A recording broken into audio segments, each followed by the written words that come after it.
Hello, everybody. This is Lowell Thomas. Since the beginning of time, man has conducted a never-ending quest into nature's world. His curiosity has led him to the ends of the earth. And today, there are not so many unexplored regions left. Most of us have neither the time nor the means to visit them. But we can quite easily explore the strange natural environment of the world's first national park, Yellowstone, a land born first of volcanic fire and later molded by Ice Age glaciers, a land vividly reflecting the four seasons of spring, summer, autumn, and winter.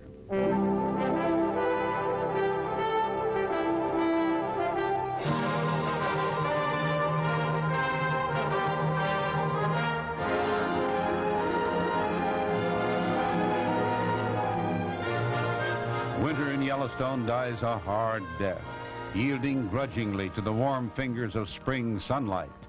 Frozen rivers escape its icy grip. The meekest of rivulets slowly loose their crystal fringes of delicate lace.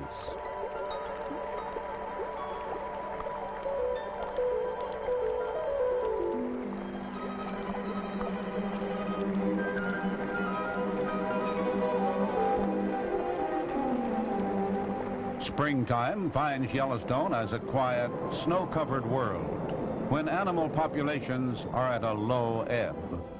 Gradually, this world begins to awaken. The white of ice and snow retreat before the green of bud and leaf.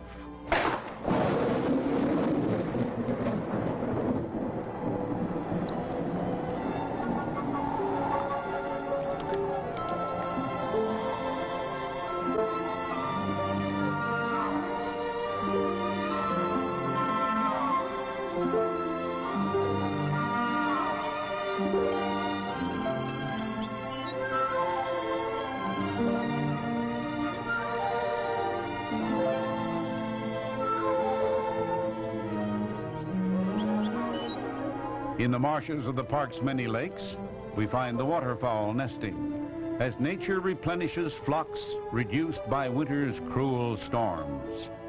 To perpetuate the species, that's the underlying life force within every creature that dwells in this vast 2-million-acre sanctuary.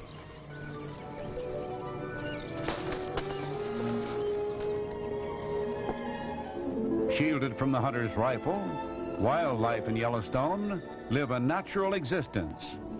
They're tolerant of man because of his omnipresence along the roadways that circle the park. Yet they remain wild, answering to the call of such strong instincts as protective motherhood.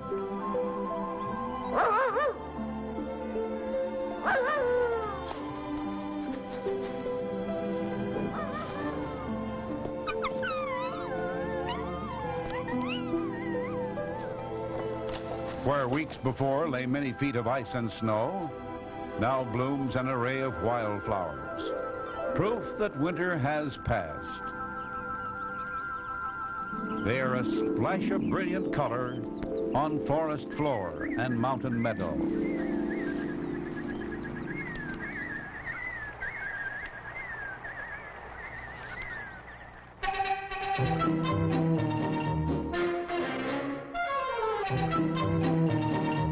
While high up on craggy passes, Yellowstone's famous black bears emerge from hibernation. Months of winter slumber have gone by. It's now time to instruct her cubs on the fine art of stopping traffic. Melting snowbanks are perfect for gaining a better view of park visitors who like to view viewing bears.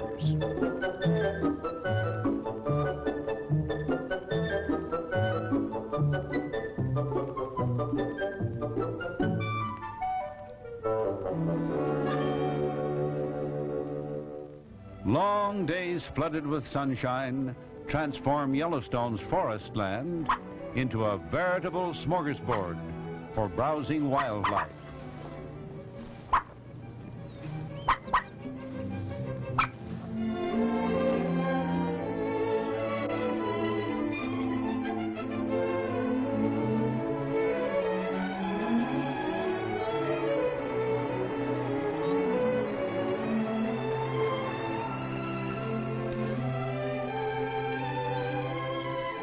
The rich green shoots are welcome nourishment after a harsh battle with winter snow and cold.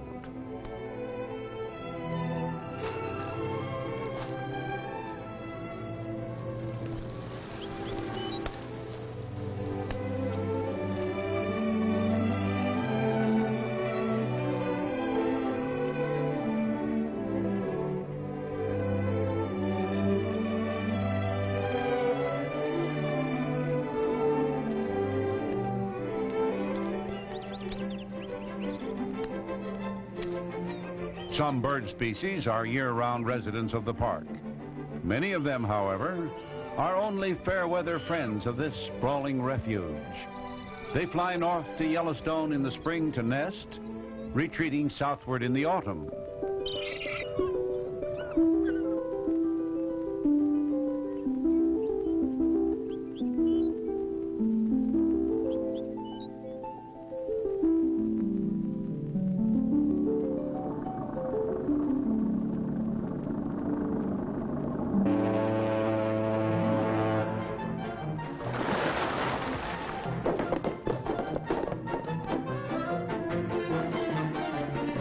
Boats and fishermen signal that summer has arrived in Yellowstone.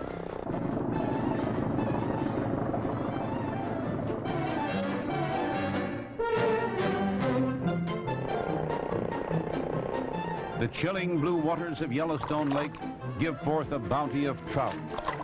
From boat and bank, these fish are sought by old and young with equal fervor.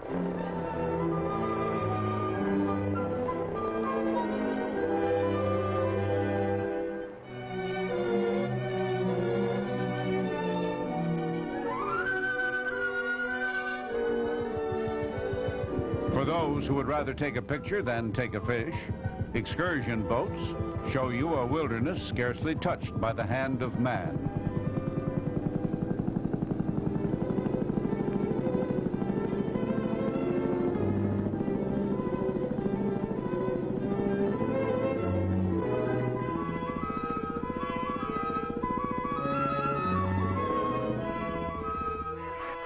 Time has stood still for this lake and its feathery citizens, the seagulls, the pelicans, geese, swan, and ducks. They are at home in this wild, watery domain. They always have been. They always will be.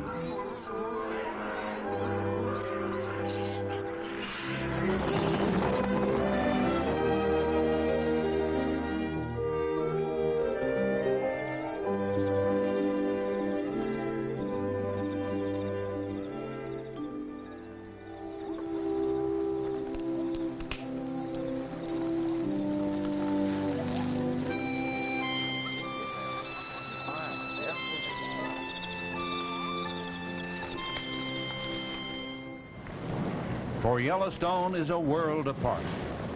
Nowhere else on earth does one find such thundering geysers and delicate hot springs, holdovers of a violent volcanic age that caused such astonishment that man created the world's first national park just to protect it from his fellow man.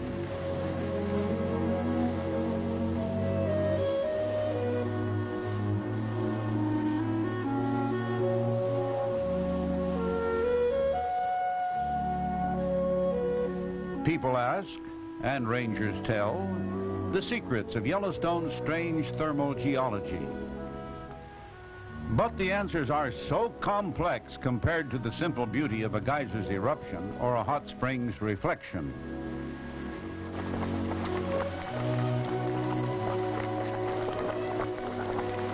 The hot water wonders defied the imaginations of explorers a century ago. But isn't everyone a skeptic until they've actually witnessed the grand geysers of Yellowstone?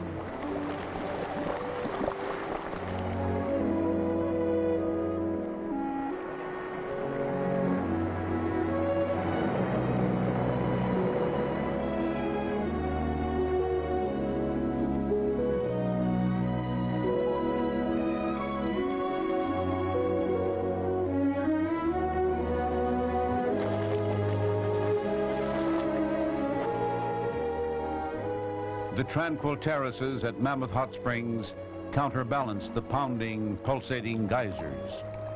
A rainbow of pastel pools shimmer against elegantly carved limestone formations. Beauty is at every turn of the eye. Where bannock, Shoshone, crow, and Blackfoot moccasins once trod, modern man now seeks the same sights. Sights that remain unchanged since those primitive Indian days so long, long ago.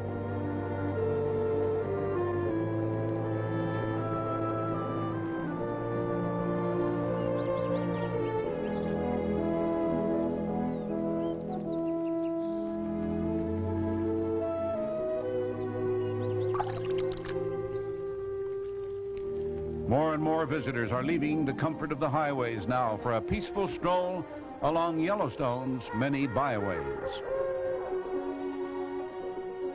July and August call forth a profusion of wildflowers in their richest glory.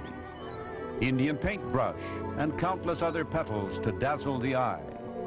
They perfume an atmosphere already invigorating at this high-altitude retreat in the northwest corner of Wyoming.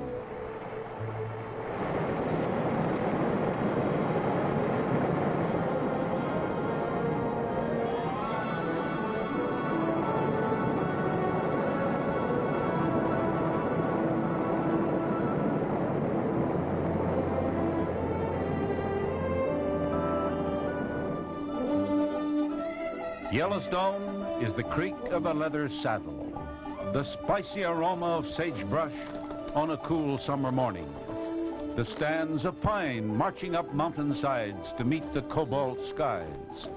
Yellowstone is many things to many people, and there is nothing else to compare it with.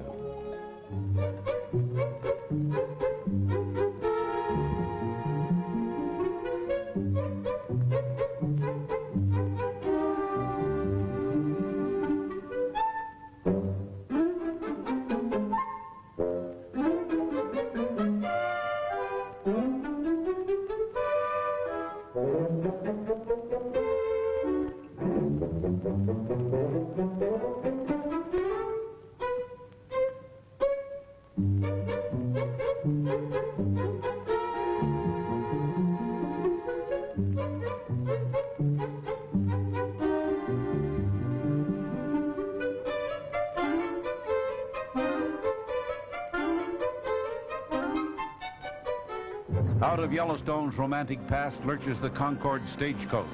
During the park's early existence, a stage was about the only way you could tour this wonderland. In 1916, the roads were improved and gateways thrown open to allow the marvelous horseless carriage. Today, visitors can still enjoy a taste of Yellowstone's historic past.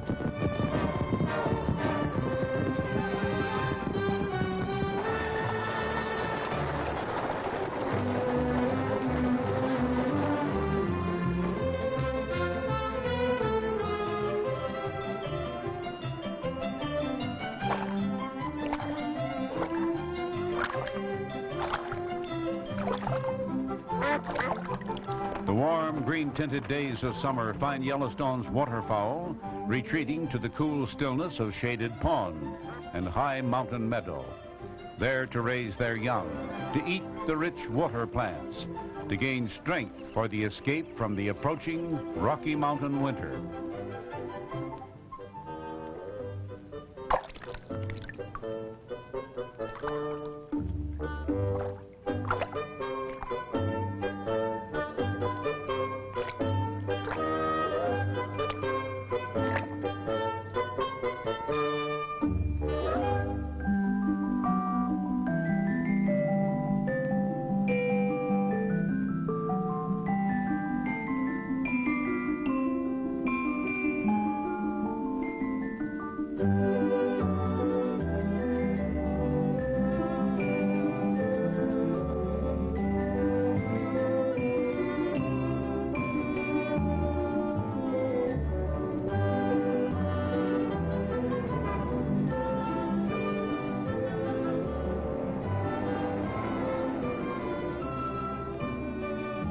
The endless food chain is the basis of all park life.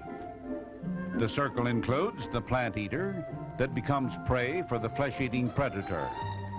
Man accepts the termination of life as a physical end. But in Yellowstone's scheme of things, it is only a beginning, since there cannot be life in the wild world without a corresponding loss of life.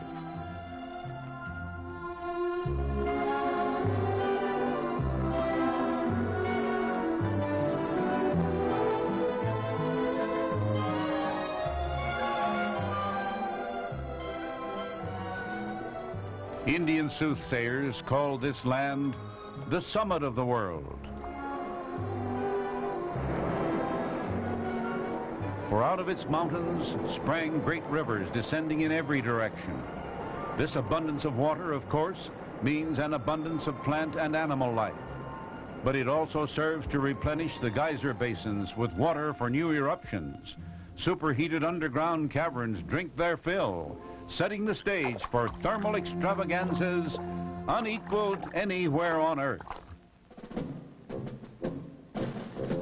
There's a certain drama about awaiting the hourly eruption of Old Faithful Geyser. Sometimes the hour is a long one.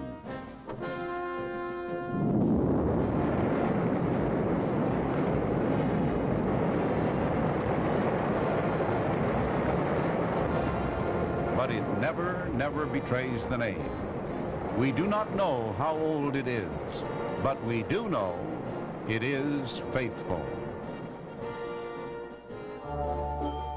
A land of extremes, some places crowded with people, other places wild enough to hide the giant grizzly bear.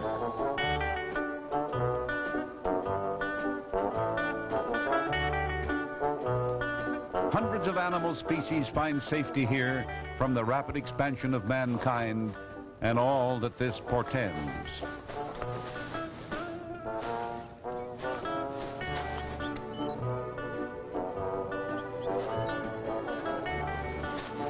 It was the beaver who prompted the discovery of the Yellowstone country. Fur trappers sought beaver pelts from the streams and ponds of Yellowstone for the fancy hats of European gentlemen. News of this fantastic region soon reached the ears of a skeptical America. Scientific expeditions changed fancy into fact.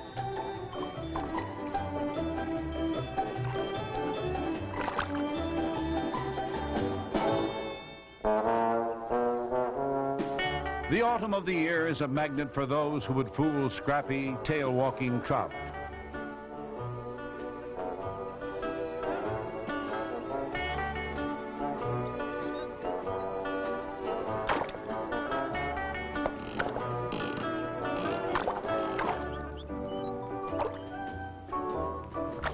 Big city madness is soon forgotten. All is well with the world again.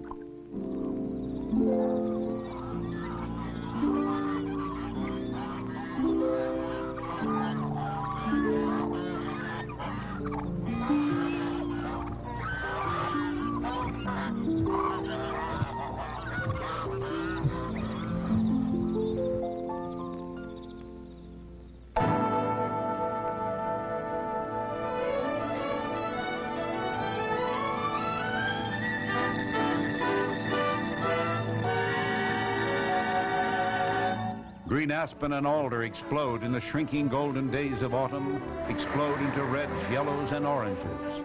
The air is crisp in this high country now. Mountains seem close enough to touch, and everywhere one turns there is a picture worth taking. Many visitors find Indian summer the most pleasant time of all.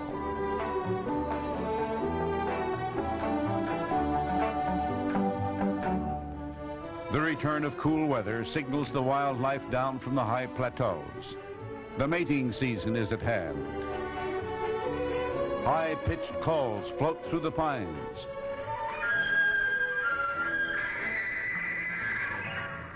And the calls are answered.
With the continental divide weaving through it, Yellowstone is one of America's great watersheds.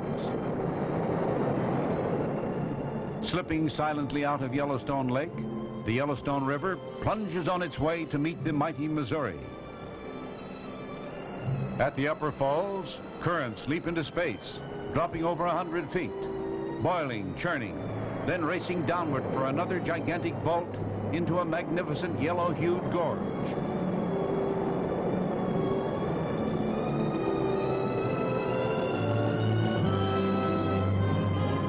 The thundering 300-foot lower falls of the Yellowstone is indeed a heart-pounding sight.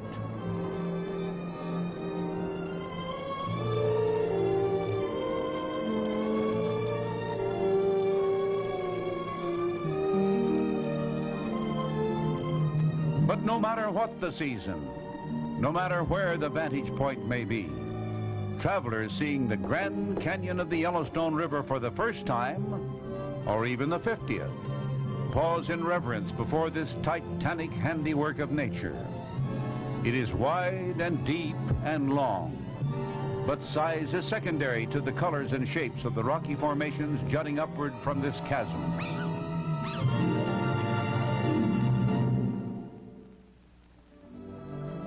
Far below, the pine-crowned canyon rim churns the wild, wild river, cascading white in the midday sun.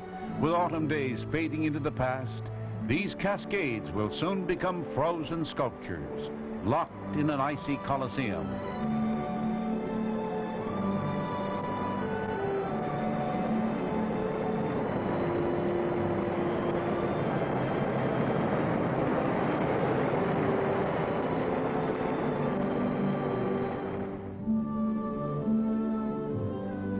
Winter has arrived in Yellowstone.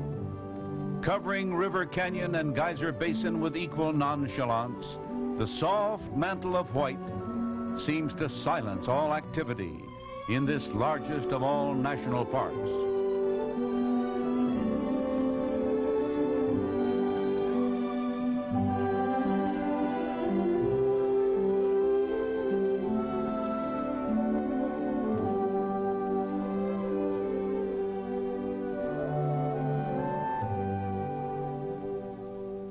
The rich green grasses are now browned and deep underfoot. Wildlife must now begin the struggle to survive. The weak, the foolish, will not live to see another spring.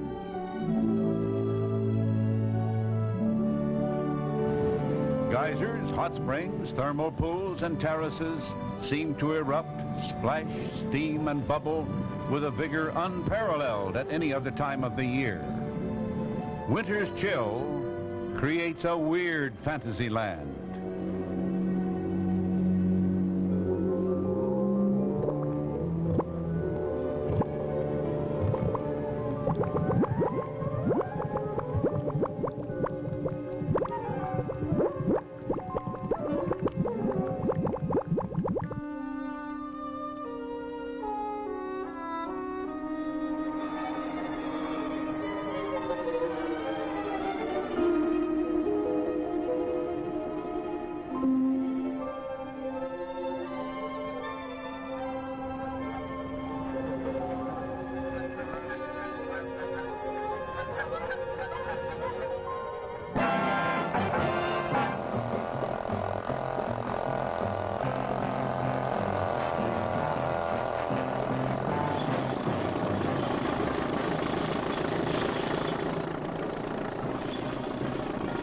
Until recently, the pageant of Yellowstone's spectacular winter landscapes were witnessed only by indifferent animals and an occasional park ranger.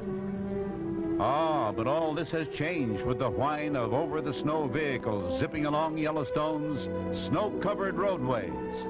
The curtain has gone up. It has gone up on a show of unexpected scale and beauty. Only the deep sleeping bear is missing from the cast.